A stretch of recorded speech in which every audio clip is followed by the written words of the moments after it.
koni kişiler yeni qo'zg'aldi bolam. Qoldimi? Bolalarimiz hammani talqib bergan bilan yanli kamba koni uyga yetmaydi ekan. Qalbisi jiq bu odamning. Dada, tinchlikmi? Qandaroq turibsiz? Bolam, qo'lingdagi nima u? Dada, bu Qaspa shirkatining Yolqintoq sortus ko'pisi oynamning dadisiga yomon manfaat qildi. Sen ishlatib ko'rib baqa. Onisi, rost unumi borka, koni uyimizdagi konni ko'chirib kelganda bel putlarim yangillab, o'zimni ushlayotgandek his qilyapman-chimi?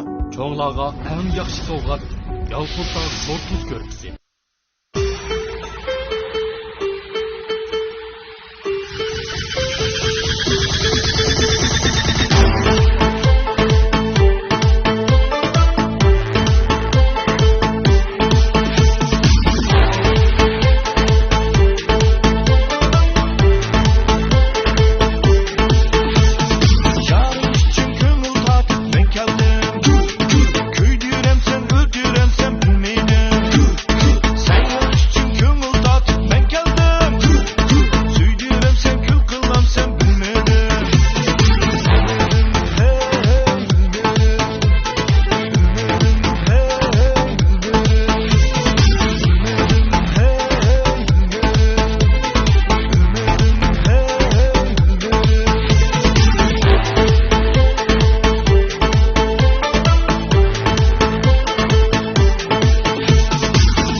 Nanjing Mannur Xalqaro So'lchaklik şirkati bozorga solgan oltin jig'an yurishlik mahsulotlari bozorga kirgandan buyon xalqimizning yaxshi bahosiga ishinib setib olishiga arzigidek ishonchlik ko'zur mahsulot bo'lib qoldi.